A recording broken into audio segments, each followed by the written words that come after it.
चाणक्य नीति भारत इतिहास की एक पुरानी पुस्तक है। चाणक्य नीति के रचयिता है आचार्य चाणक्य। यह एक नीति शास्त्र है। नीति का अर्थ है कि एक को दूसरे से न मिलने देना। यह पुस्तक हमें राजनीति सिखाती है। मेरी इस पूरी चाणक्य नीति की सीरीज में मैंने चाणक्य नीति की व्याख्या अपने से करनी चाहिए। अगर मेरी इस व्याख्या से किसी स्त्री, किसी धर्म, किसी जाति या किसी व्यक्ति को ठेस पहुंचे तो मैं माफी मांगना चाहता हूं। और आखिर में ये बताना चाहता हूं कि मेरे द्वारा रचित इन सीरीज से किसी भी समुदाय या किसी भी व्यक्ति को ठेस पहुंचाना नहीं है। मैं चाहता हूं कि यह राजनीति ज्ञान सभी को मिले ताकि सभी लोग इसका अपने जीवन के हिसाब से अच्छी चीजें निकालकर इसमें से बुरी चीजें त्याग कर अपने जीवन में उपयोग करें ताकि उनका जीवन कुशलता और सुख से भर पाए। धन्यवाद।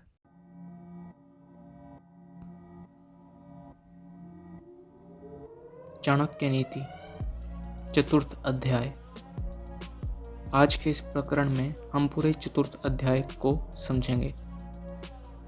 चतुर्थ अध्याय में है कुछ चीजें भाग्य से मिलती हैं, संतों की सेवा से फल मिलता है, जहां तक हो पुण्य कर्म करें, विद्या कामधेनु के समान होती है, गुणवान पुत्र एक ही पर्याप्त है, मूर्ख पुत्र किस काम का, इनसे सदा बचें, जिनका उपयोग नहीं उनका होना क्या, इनसे सुख मिलता है, ये बातें एक बार ही होती हैं, कब अकेले और कब साथ रहें, पतिव्रता ही पत्नी है, निर्धनता अभिशाप है, ज्ञान का अभ्यास भी करें, इनका त्याग देना ही अच्छा है, बुढ़ापे के लक्षण, काम से पहले विचार लें, माता पिता के भिन्न रूप। चतुर्थ अध्याय पहला श्लोक। कुछ चीजें भाग्य से मिलती हैं। आचार्य चाणक्य के अनुसार आयु, कर्म, वित्त, विद्या, निधन, ये पांचों चीजें प्राणी के भाग्य में तभी लिखी जाती हैं जब वह गर्भ में ही होता है। व्याख्या। आयु, कर्म, धन, संपत्ति, विद्या और मृत्यु, इनमें कोई भी परिवर्तन होना असंभव है। मनुष्य की जितनी उम्र होती है, ना वह उससे पहले मर सकता है, ना ही उसके पश्चात बच सकता है।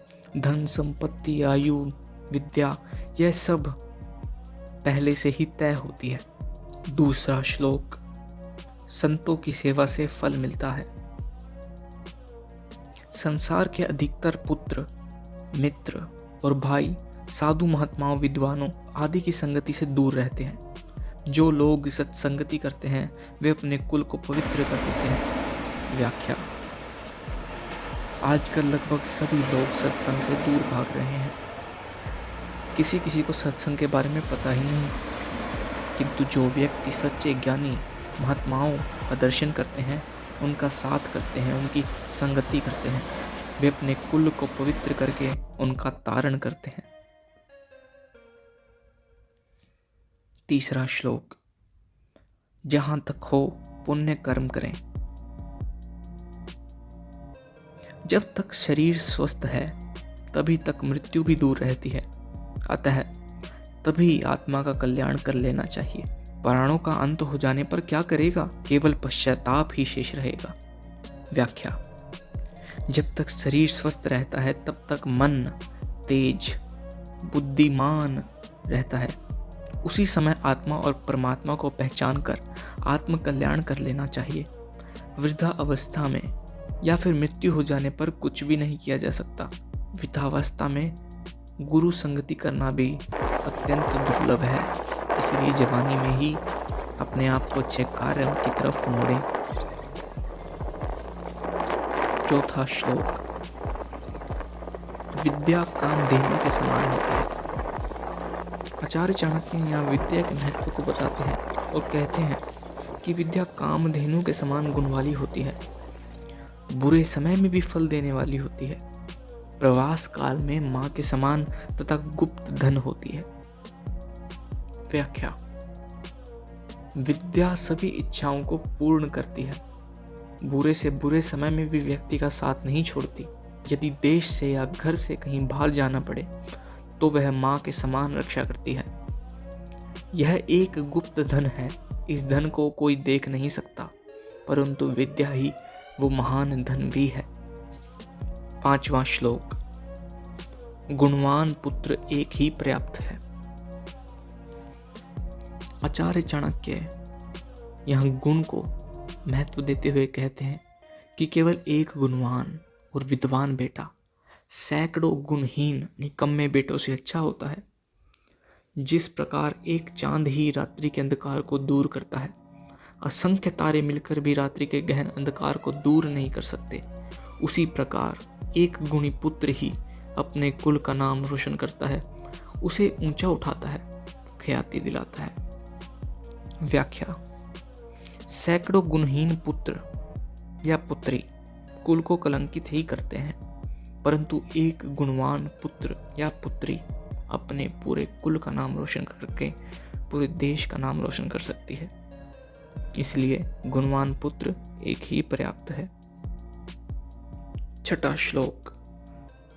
मूर्ख पुत्र किस काम का? मूर्ख पुत्र का चिरायु होने से मर जाना अच्छा है, क्योंकि ऐसे पुत्र के मरने पर एक ही बार दुख होता है। जिंदा रहने पर वह जीवन भर जलता रहता है, वह जलाता रहता है।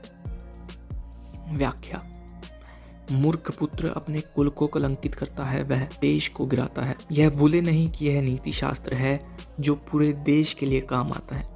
यह नीति शास्त्र किसी इंडिविजुअल बंदे के लिए नहीं, बल्कि पूरे देश के हित के लिए लिखा गया है। इसलिए मूर्ख पुत्र न होना ही अच्छा है, क्योंकि ना होगा मूर्ख पुत्र, ना होंगे मूर्ख व्यक्ति इस देश के लिए। क्योंकि जितना हित कोई गुणवान व्यक्ति कर पाता है, उससे ज्यादा अहित मूर्ख व्यक्ति कर जाते हैं। 7वां श्लोक। इनसे सदा बचें।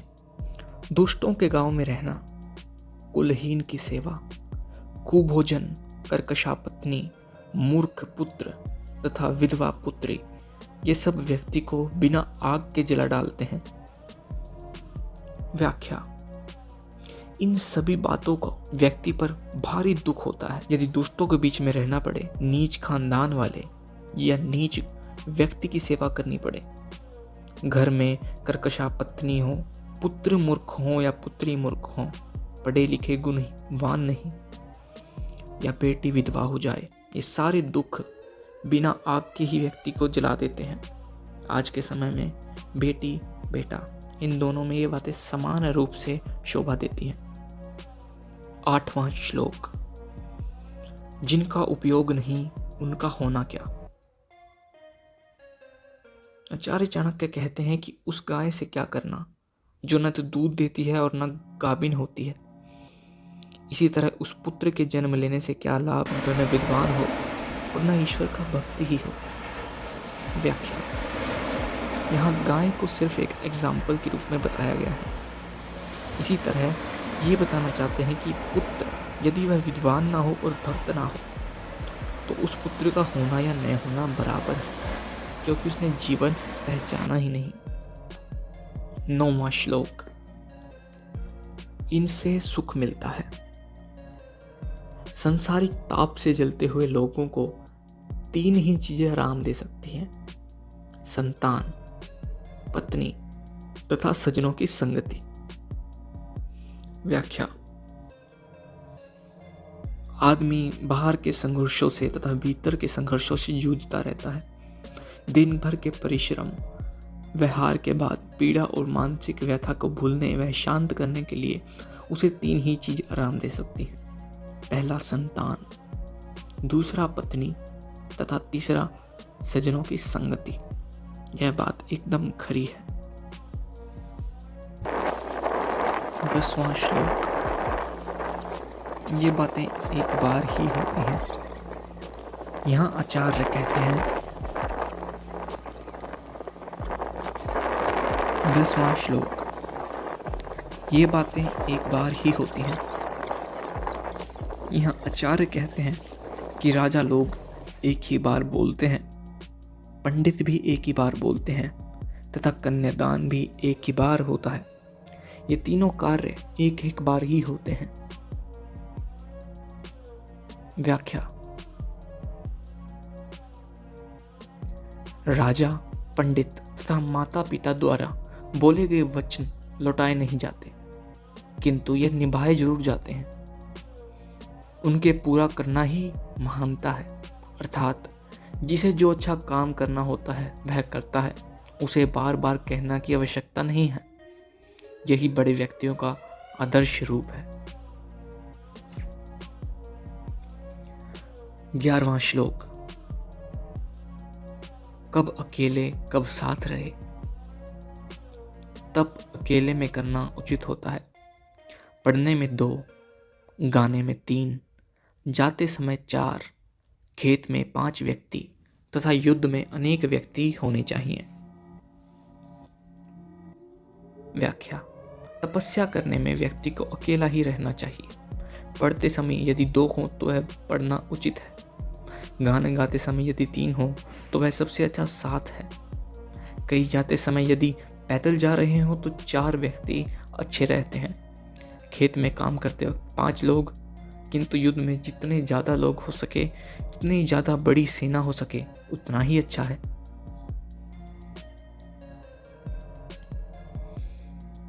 12वां श्लोक।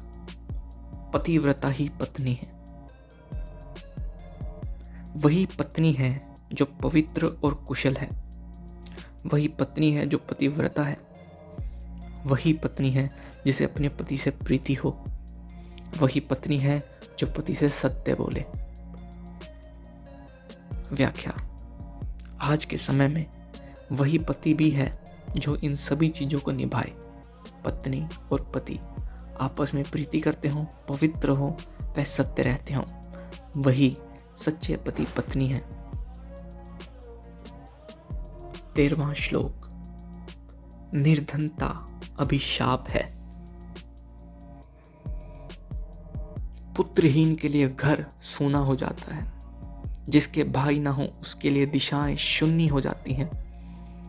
मूर्ख का हृदय सूना हो जाता है, किंतु निर्धन का सब कुछ सूना हो जाता है। व्याख्या। पुत्र ना होना, भाई ना होना, वह कोई ज्ञान ना होना, इन सभी से बड़ा दुख है गरीबी। गरीबी में तीनों चीजें साथ में आती हैं। गरीबी एक अभिशाप है।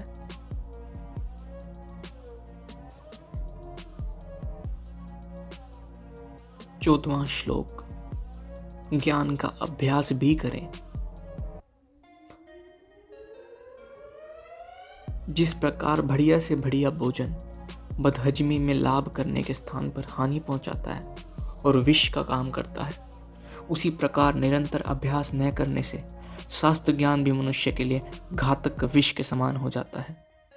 वो कहने में तो पंडित होता है, परंतु अभ्यास न होने के कारण वह शास्त्र का भली प्रकार विश्लेषण विचलन नहीं कर सकता तथा उपहास और अपमान का पात्र बनता है।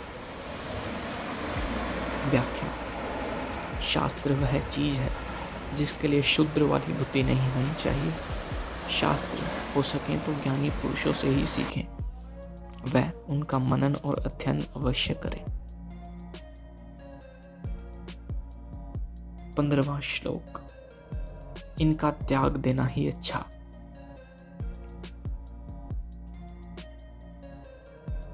विद्याहीन गुरु को, क्रोधी पत्नी को तथा स्नेहीन बांधवों को भी त्याग देना चाहिए। अर्थात जिस धर्म में दया न हो उसे छोड़ दो। व्याख्या। जो गुरु विद्वान ना हो उसे त्याग दें। गुरुशैली पत्नी को त्याग दें। जो बांधव स्नेह ना करते हो उन्हें त्याग दें। जिस धर्म में दया न हो उसे भी त्याग देना चाहिए। इसमें ही व्यक्ति का हित है व देश का भी।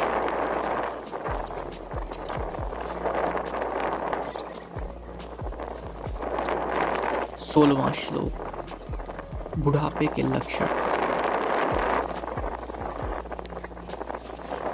रास्ता मनुष्य का, बांधा जाना घोड़े का, मैथुन न करना स्त्री का तथा धूप में सूखने वाले वस्त्र का बुढ़ापा है। व्याख्या। राह में चलते रहने से थककर मनुष्य अपने को बूढ़ा अनुभव करने लगता है। घोड़ा बंधे रहने से बूढ़ा अनुभव करने लगता है, वह बूढ़ा हो भी जाता है। संभोग न करने वाली स्त्री अपने आप को बुढ़िया अनुभव करने लगती है। धूप में सुखाए जाने पर कपड़े शीघ्र फट जाते हैं तथा उनका रंग उड़ जाता है।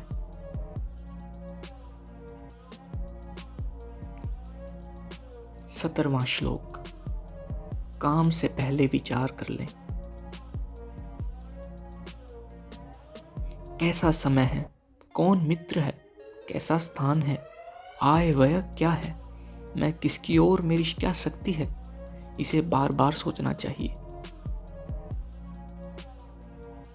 व्याख्या।